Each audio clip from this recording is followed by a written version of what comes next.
The woman collapsed into Wyatt McLean's arms like the mountain itself had given way. Her weight against his chest broke 17 years of careful distance.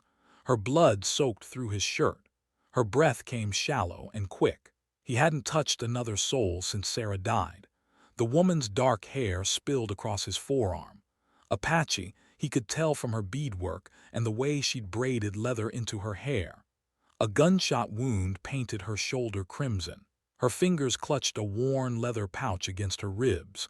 Wyatt's hands shook, not from her weight, from the memory of holding his wife as she slipped away in the flames he'd started. Distant shouts echoed through the pines. Men on horseback. The woman's pursuers were close. He carried her inside his cabin, the structure he'd built with his own hands, every log cut and placed to keep the world away.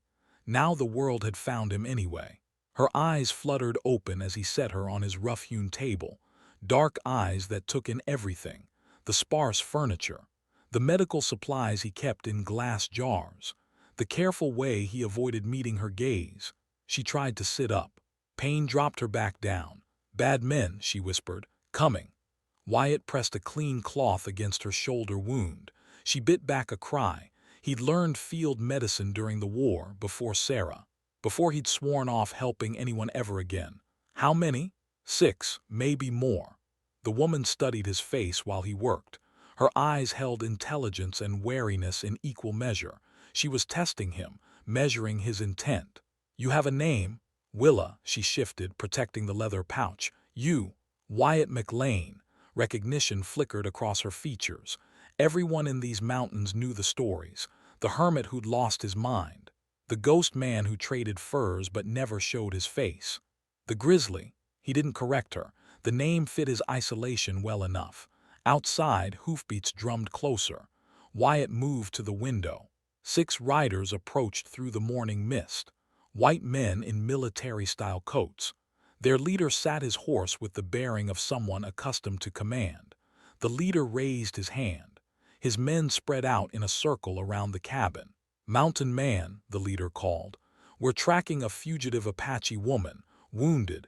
You seen anyone matching that description?" Wyatt looked back at Willa. She'd managed to sit up despite the pain, her hand pressed against the leather pouch. Whatever she carried was worth dying for. "Send her out," the leader continued. "We'll be on our way, no trouble for you." Through the window, Wyatt watched the leader dismount, a tall man with gray hair and cold eyes. The kind of man who gave orders and expected them followed without question. 2 of his riders had moved toward the back of the cabin. Professional, thorough. "She's got something that belongs to the United States government," the leader said. "Stolen property." Willa shook her head. The motion was barely perceptible, but Wyatt caught it. "My name's Colonel Marcus Thornfield. I'm authorized to search this property if necessary." Wyatt had spent 17 years avoiding moments like this. Choices that mattered, decisions that could destroy everything he'd built. "What's in the pouch?" he asked Willa quietly. "Something my people need." Not an answer, but her eyes held a desperation that reminded him of Sarah. The same look she'd worn when she'd begged him not to work on the house extension during the dry season, when she'd pleaded with him to wait until after the baby came. He'd ignored her then. Thought he knew better. "McLean," Thornfield's voice carried threat now. "Open this door, make this easy on yourself." Through the side window, Wyatt saw one of Thornfield's men grab an Apache scout from his horse. The scout's hands were bound. Blood crusted his face. "Tell me where she went," Thornfield demanded. The scout stared straight ahead, said nothing. Thornfield drew his pistol, pressed it against the scout's temple. "Last chance." The scout's lips remained sealed. The gunshot cracked across the morning air. The scout crumpled to the ground. Willa closed her eyes. A tear tracked down her cheek. Wyatt felt something break inside his chest, the same thing that had broken when Sarah died. But this time it broke open instead of closed. He'd spent 17 years telling himself that staying away from people kept them safe, that his curse couldn't spread if he remained alone. But watching Thornfield execute an innocent man showed him the truth. Evil flourished when good men chose safety over action. "There's a root cellar," he told Willa. Hidden entrance behind the woodpile. Tunnel leads to the creek bed. She nodded. Understood. McLean, Thornfield shouted, this is your final warning. Wyatt helped Willa to her feet. Her weight against his side felt strange after so many years alone. Human warmth. Human trust. They moved to the back of the cabin. Wyatt pulled aside the loose floorboards that concealed his escape route. He dug the tunnel during his first winter here. Insurance against the day his past caught up with him. He'd never imagined using it to save someone else. Willa dropped into the tunnel first. Wyatt followed, pulling the boards back into place above them. The space was tight, built for one person, not two. They crawled through darkness toward the sound of running water. Behind them, boots thundered across his cabin floor. Shouts of anger as the men realized their quarry had vanished. The tunnel opened near a stand of willows by the creek. Wyatt emerged first, scanning for threats. The morning air tasted of smoke. His cabin was burning. 17 years of solitude, his books, his tools, the rocking chair he'd carved for Sarah. All of it consumed by flames that painted the sky orange. Willa touched his arm, the first time she'd initiated contact. I'm sorry. Wyatt watched his sanctuary collapse into ash and ember. Everything he'd built to keep the world away was gone. But for the first time in 17 years, he wasn't alone. And perhaps that was worth the price of everything else. 3 days in the mountains taught Wyatt things he'd forgotten. How a woman moved through forest. The sound of another person breathing beside a fire. The way Willa's hands traced patterns in the dirt when she thought. Her wound was healing clean. She'd stopped favoring her left side when she walked. But she still pressed that leather pouch against her ribs when she slept. They'd spoken little. Words felt dangerous after so much silence. Wyatt showed her which berries were safe, which roots would stave off hunger. She watched him work with the same careful attention she gave everything else. In return, she taught him to read the forest floor. How bent grass revealed the passage of men and horses. How to tell fresh tracks from old ones. Her fingers brushed his when she pointed out sign. Each touch sent memory flooding through him. Sarah's hands measuring flour. Sarah's hands smoothing his hair back from his forehead. But Willa's hands were different. Calloused from work he couldn't imagine. Marked by scars that spoke of hardship survived. The creek they followed wound toward lower ground. Toward civilization. Toward whatever waited beyond these mountains. They'll keep hunting, Willa said on the 4th morning. Wyatt poked at the coals of their small fire. Dawn light filtered through pine branches overhead. What's so important about what you carry? She studied his face, measuring again. Something that could save my people. Not the whole truth, but more than she'd given him before. Gold? In a way. The sound of metal striking metal echoed across the water. Someone was working downstream. The ring of hammer on anvil carried clearly in the thin mountain air.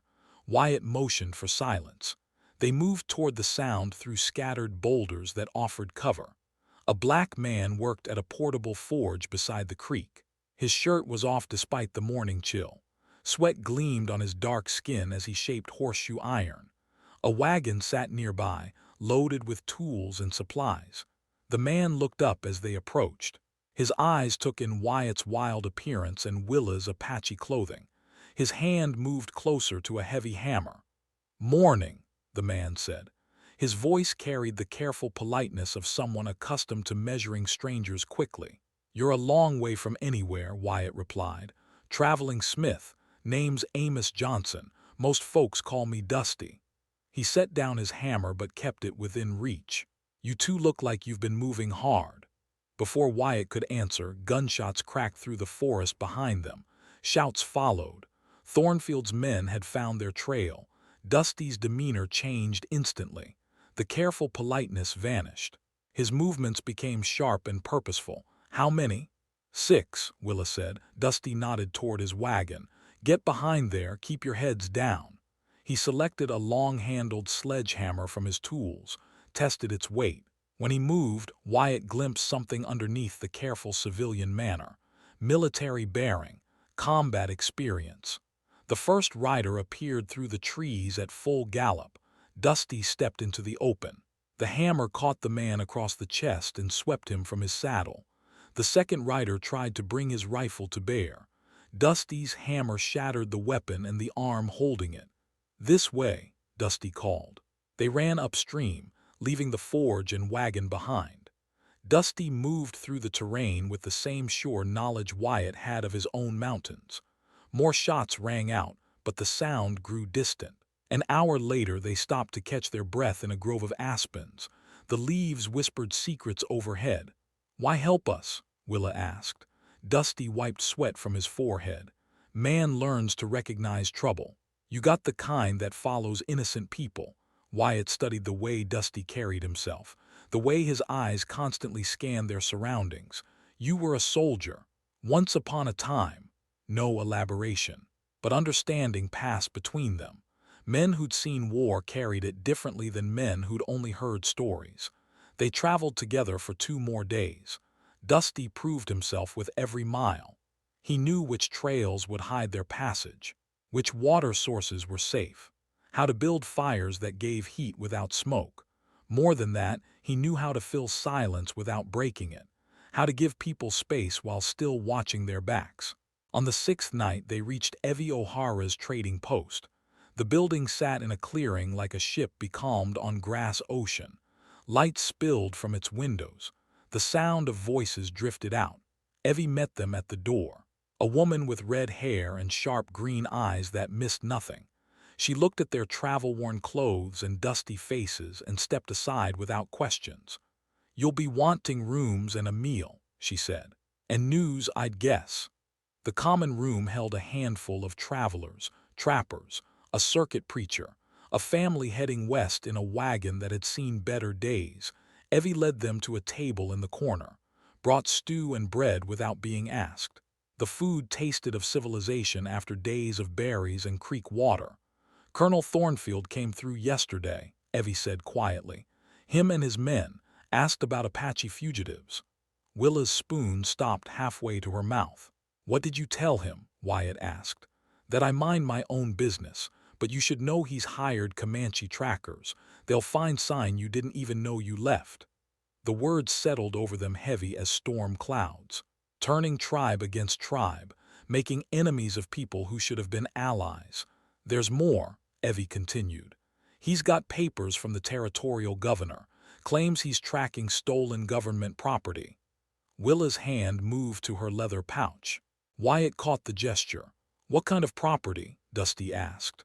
"The kind the army wants back bad enough to pay Comanche warriors to find it."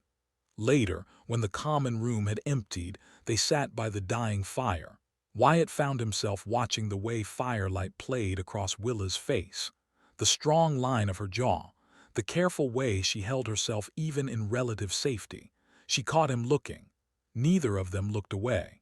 "My people have a word," she said softly, "for when someone sacrifices everything to help a stranger." "What is it?" "Batsos. It means more than friend, more than ally." Wyatt felt something shift in his chest. A door opening that had been locked for 17 years. "Your people sound wise. They're dying." The words carried weight beyond their simplicity. Wyatt understood. He'd watched his own world die in flames of his making. "The thing you carry," he said, "it's not gold. No, but it could save them. Maybe." She moved closer to him by the fire, close enough that he could smell wood smoke in her hair, close enough to see the flecks of gold in her dark eyes. "I haven't told you everything," she said. "Neither have I." Her hand moved toward his face, stopped just short of touching. The air between them hummed with possibility and fear. Outside, wind rose through the pines. It carried the scent of weather changing, of distances traveled and distances yet to go. Wyatt leaned forward, Willa's eyes closed. Their faces drew close enough to share breath. Hoofbeats thundered into the clearing. They sprang apart. The moment shattered around them sharp as broken glass. Through the window, they saw riders circling the trading post. Comanche warriors with paint on their faces and steel in their hands. Thornfield had found them again. The Comanche trackers circled the trading post without sound. Their horses' hooves found earth that wouldn't betray their approach. Wyatt counted 8 warriors, paint streaking their faces in patterns that spoke of war. Evie appeared beside them at the window. Her face had gone pale, but her hand stayed steady. "Back door leads to the root cellar," she whispered. "Tunnel comes up by the creek." They moved through the darkened building. Behind them, the front door groaned open. Voices spoke in languages Wyatt didn't recognize. Comanche words mixed with English orders. The root cellar smelled of earth and preserved food. They crawled through another tunnel, their second in a week. The weight of soil pressed down above them. When they emerged by the creek, dawn was breaking gray across the mountains. They could hear the trading post being searched behind them. Systematic. Thorough. "They'll track us," Willa said. "Then we give them something to track," Dusty replied. He moved with military precision now. The careful blacksmith persona had fallen away completely. He studied the ground, the wind direction, the angle of morning light. "Split up. Meet at the old mining camp near Devil's Ridge."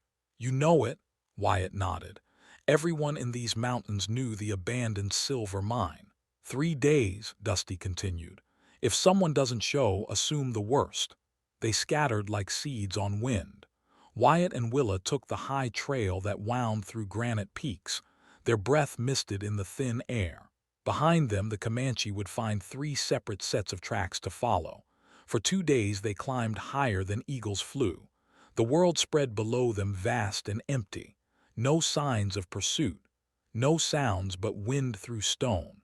On the 3rd day, they reached the map's destination. The place looked ordinary at first glance. A circle of standing stones weathered smooth by centuries of wind. Scattered bones that might have been animal remains. Nothing to suggest treasure worth dying for, but Willa moved among the stones with reverence. Her fingers traced symbols carved into granite. Her lips moved in words Wyatt couldn't understand. "This is it," she said. "Where's the gold?" She knelt beside one of the larger stones, brushed away centuries of accumulated soil. More symbols appeared, images of men and animals, stories told in stone. "There is no gold." The words hit Wyatt harder than any physical blow. He stared at her kneeling figure, at the leather pouch she still clutched against her side. "You lied. I never said gold. You assumed. People died thinking they were helping you find treasure. People died because evil men hunt what they don't understand." Willa opened the leather pouch. Inside were smaller items wrapped in soft hide. She unwrapped them carefully. Ceremonial knives with carved bone handles. Jewelry made from silver and turquoise. A war bonnet with eagle feathers. Sacred objects. Museum pieces.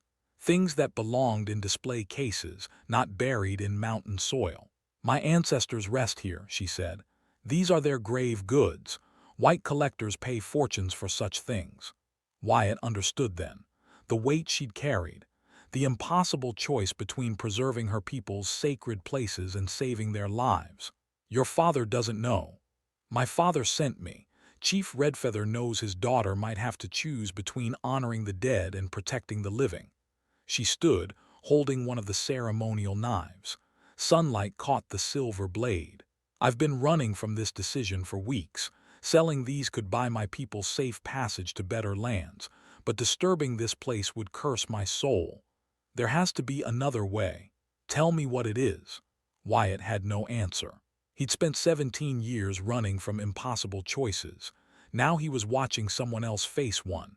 "I killed my wife," he said. The words came out before he could stop them, raw and sharp in the mountain air. Willa turned to face him. The knife still glinted in her hand. "I was building an addition to our cabin. She was pregnant, wanted me to wait until after the baby came." His voice cracked. "I thought I knew better, worked during the dry season. Sparks from my saw caught the wood shavings." The memory played out behind his eyes. Sarah screaming his name, the roof collapsing, his burned hands useless as he tried to reach her. "I pulled her out, but it was too late. Her and the baby both." Willa set down the knife, moved toward him. "That's why you live alone. I destroy everything I touch." "No," her hand found his face. "You saved me, you saved Dusty. You chose to fight instead of hide."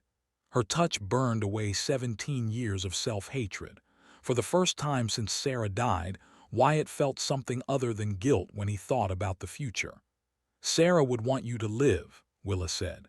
"How do you know?" "Because I'm a woman, and women don't want the men they love to die with them." Hoofbeats approached through the scattered stones. Dusty rode into the clearing, but he wasn't alone. Evie sat behind him on the horse, her red hair streaming in the wind. They dismounted, and Wyatt saw Evie's face was bruised. Her wrists showed rope burns. "Thornfield took me," she said simply. "Asked questions I couldn't answer." "What did you tell him?" Willa asked. "Everything I knew. I'm sorry, but I'm not built for torture." Dusty helped Evie sit on one of the stone markers. His movements were gentle, but Wyatt caught the rage simmering beneath his careful control. "There's more," Dusty said. "Thornfield's not just a treasure hunter. He's working for the army, part of a bigger operation." He pulled a folded paper from his jacket, official military orders, stamped and signed. "They're systematically destroying native sacred sites, breaking tribal morale by eliminating connection to ancestral lands." The paper trembled in Wyatt's hands. The United States Army was waging war on the dead. "I've been documenting it," Dusty continued. "Every illegal order, every destroyed burial ground. These artifacts could be evidence instead of merchandise." Willa looked between the ceremonial objects and the military orders. Two paths stretched before her. Both led through darkness toward uncertain light. "How long before they get here?" she asked. "Hours, maybe less. Evie led them away from the trading post, but they'll find our trail." Thunder rumbled across the clear sky, not a storm. Horses, many horses approaching fast. Through the gap between standing stones, they saw riders cresting the ridge. Thornfield led them, his gray hair bright in the afternoon sun.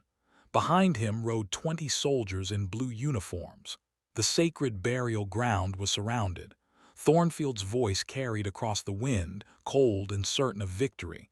"Miss Redfeather, you've led us quite a chase. Time to return what you've stolen." Willa picked up the ceremonial knife again.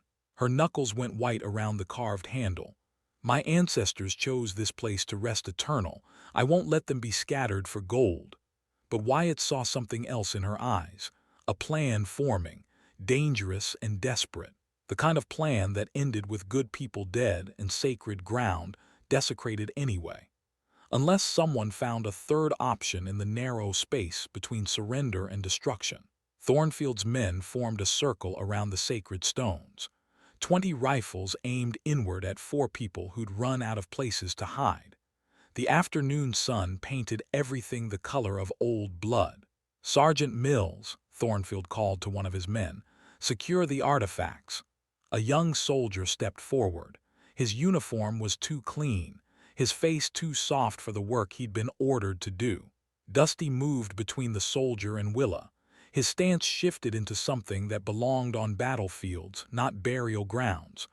"I wouldn't," Dusty said quietly. The sergeant stopped. Something in Dusty's voice carried authority that crossed military ranks. "You have a problem with lawful orders?" Thornfield asked. "I have a problem with illegal ones." Dusty reached into his coat, slow and deliberate, drew out a thick packet of papers, military correspondence, official orders, evidence collected over months of careful documentation. "Buffalo soldier, 10th Cavalry," Dusty continued. "Served under Colonel Benjamin Grierson until I learned what my unit was really doing out here." Thornfield's face went rigid. Recognition and calculation flickered in his eyes. Desertion is a hanging offense. So is systematic destruction of protected burial sites. So is using military resources for personal profit. The packet of papers rustled in the mountain wind. Several soldiers shifted uncomfortably. They'd signed up to fight warriors, not rob graves. "These artifacts aren't stolen property," Dusty announced loud enough for every man to hear. "They're evidence of war crimes. And every soldier here is about to become an accessory." Sergeant Mills took a step backward, his rifle lowered slightly. Thornfield drew his sidearm. "Enough!" The gunshot cracked across the sacred ground, but Dusty was already moving. Military training took over. He rolled left as the bullet sparked off granite where he'd been standing. Wyatt grabbed Willa and pulled her behind one of the larger standing stones. Evie dove for cover behind another marker. The ancient burial ground became a battlefield, but not the kind Thornfield expected. The standing stones had been positioned by people who understood defense. Each marker provided cover. Each gap between them created crossfire opportunities. The Apache hadn't just chosen this place for its spiritual significance. They'd chosen it because it was a fortress. Wyatt moved through the stone maze with hunter's instincts. 17 years of tracking game had taught him to read terrain, to use landscape as weapon. A soldier appeared around one of the markers. Wyatt's fist caught him clean and dropped him unconscious to the sacred ground. Across the circle, Dusty had disarmed 2 more men. His military training showed in every move. Efficient, precise, designed to incapacitate rather than kill. Willa pressed herself against cold stone and clutched the ceremonial knife. Around her, the graves of her ancestors bore witness to violence they never wanted to see. "This ends now," she called out. The fighting stopped. Everyone turned toward her voice. She stood atop the central stone marker. The ceremonial knife caught sunlight in her raised hand. For a moment she looked exactly what she was, a chief's daughter, a woman who carried the hopes of her people. "You want these artifacts? Come and take them." The blade moved toward her own throat. Thornfield's eyes went wide. Dead hostages couldn't reveal treasure locations. "Wait." Willa's hand stopped. The knife point touched her skin but didn't break it. "There's another way," Wyatt said. He stepped into the open space between the stones. Empty-handed, vulnerable, but moving with purpose that made armed men hesitate. "Museums pay more than private collectors," he said, "especially for authenticated pieces with documented provenance." Thornfield frowned. "What are you suggesting?" "Partnership. The artifacts stay together, get displayed with full Apache oversight. Revenue gets split between the Tribal Relocation Fund and whatever the Army's really paying you for this operation." It was Dusty who caught the deep